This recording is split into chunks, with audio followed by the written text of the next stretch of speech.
तो मैं बहुत-बहुत बधाई आपको। थैंक यू थोड़ा सर। अपने बारे में बताइए। सर मेरा नाम एलिशा सिंह गौर है। मैं मंडला ज़िले से हूँ और ये मेरा दूसरा अटेम्प्ट था जिसमें मेरा सिलेक्शन सीटीआई के पद पे हुआ है। ओके, अटेम्प्ट ये दूसरा था आपका, मीडियम क्या था आपका?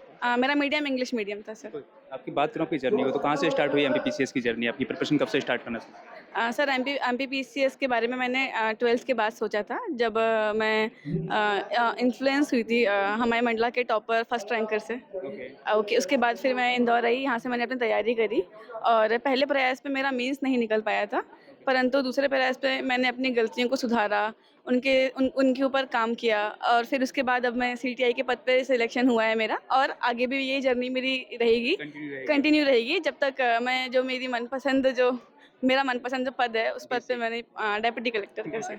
तो आपने क्या लगा कहाँ आपकी गलती हो रही थी? जैसे आपने बोला कि अपनी गलती को सुधारा, तो कहाँ-कहाँ आपको गैप हुआ? कंटेंट गैप हुआ या फिर जो हमारे रीडिंग है वो गैप हुआ, क्या अच्छा, रहा? अगर गलतियों की बात की जाए तो सर सबसे पहले मेरी जो आंसर राइटिंग थी उसमें थोड़ी-सी कमी थी कि मैंने कम टेस्ट दिए थे और कम लिखा था। और दूसरा ये था कि स्पीड में मेरी कमी थी और तीसरी मेरी हैंडराइटिंग थोड़ी-सी चीज़ सही नहीं थी। ओके, तो इन पे मैंने काम किया तो फिर अब ओके। तो किस तरीके से काम किया? आंसर राइटिंग पे कैसे किया? फिर स्पीड पे बहुत सारे स्टूडेंट जो कहते हैं कि हमारी स्पीड नहीं बढ़ पाती, काफ़ी लोग प्रैक्टिस करते हैं, तो आप किस तरीके से अपनी अ, स्पीड पे काम किया? अगर आंसर राइटिंग की बात की जाए तो मैंने डेली आंसर राइटिंग की थी, डेली की थी। स्ट्रिक्टली डेली आंसर राइटिंग की थी, 1 आवर का तो मैं डेली लिखती थी और हैंड राइटिंग लिखते-लिखते अगर आपके माइंड में है कि हैंड राइटिंग ठीक करनी है, तो वो हो जाती है। ओके, ऐसा बहुत ठीक तो नहीं होती है, पर इतनी ठीक कर लेनी चाहिए कि सामने वाले को पढ़ने में समझ में आ जाए, ओके। बस।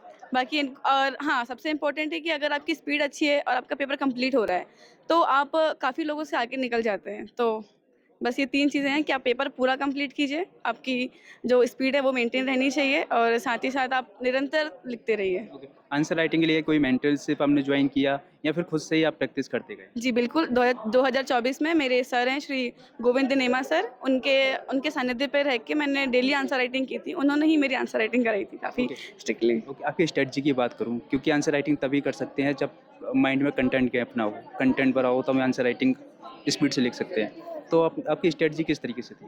अम, मेरी स्ट्रैटेजी एक बार आप फिर से आंसर राइटिंग के लिए पूछ रहे हाँ, हैं? हाँ। हाँ, आंसर राइटिंग के लिए स्ट्रैटेजी यही थी कि आप जितना भी पढ़ते हैं, उसको आपको 2 से 3 दिन में लिखना है। ओके, अगर आप जो भी पढ़ रहे हैं, उसे अगर पर 2 से 3 दिन के अंदर लिख रहे हैं और साथ ही साथ लिख के भूलना नहीं है, उसे रिवाइज़ करते रहना है। एक टाइम पीरियड के अंदर उसे आप रिवाइज़ करते रहेंगे, बस आपको बस कंसिस्टेंट रहना है।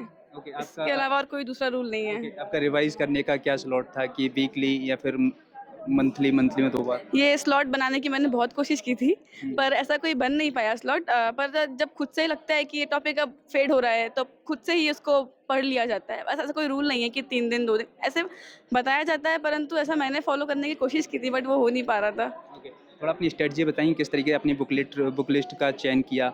क्योंकि मार्केट में देखेंगे तो कंटेंट का कोई कमी नहीं है। बहुत सारे कंटेंट हैं जो बुक अच्छी लगती है स्टूडेंट को ले आता है। तो आपने कैसे सेलेक्ट किया पूरे कंटेंट? कंटेंट की बात की जाए तो सबसे पहले कंटेंट पे भरोसा करना बहुत ज़रूरी है कि जिस भी कंटेंट से आप पढ़ रहे हैं वो कंटेंट सही है, क्योंकि अगर आप यहाँ-वहाँ भागेंगे तो आप सिर्फ परेशान होते रहेंगे। तो अगर आप कोई भी कंटेंट ले रहे हैं, क्योंकि कंटेंट सारे एक जैसे ही होते हैं लगभग, उस पे आप मेनली जो स्टैंडर्ड बुक्स होती हैं जैसे कि लक्ष्मीकांत हो गई और आर एस शर्मा हिस्ट्री के लिए स्पेक्ट्रम हो गई, तो इन पे आप भरोसा कीजिए, इनको आप बार-बार पढ़िए ओके। बस।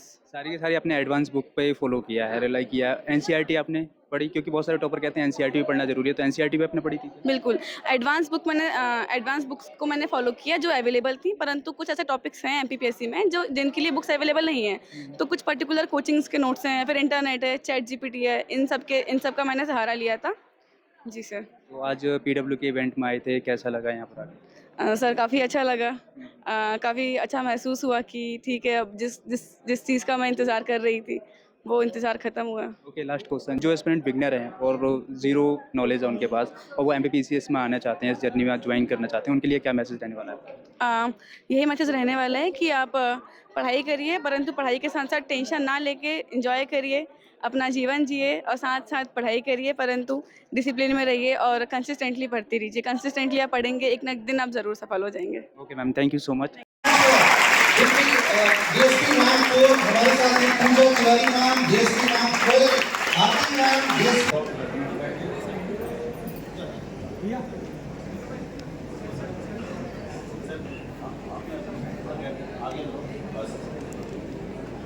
सकती है क्या?